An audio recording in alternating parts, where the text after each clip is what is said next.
su primer ajuste y está nervioso. Mira el final. Ian, ¿por qué vienes aquí? ¿Qué quieres que te haga? Como un estiramiento. Un estiramiento. Tú ves a mami que se estira y quiere saber cómo se siente. Sí. Es bien importante no solamente estirar, sino que la columna esté derechita. Yo te voy a chequear si la columna está derechita o está desviada, yo te la ajusto. Que no solamente es de dolor, sino es saber que esa columna y ese sistema nervioso, ese cerebro se conecte bien. ¿Estás nervioso? Cara de boca abierta y sudando Poquito. frío. Y esa parte. ¿De qué? Yo vi esa parte en YouTube. ¿Tú la viste? Sí. ¿Tú quieres salir en el video?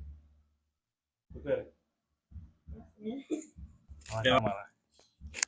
Así mismo. Y ahora respira.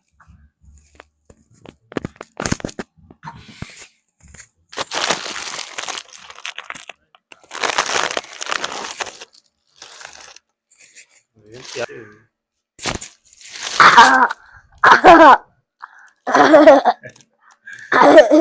¿Te gustó?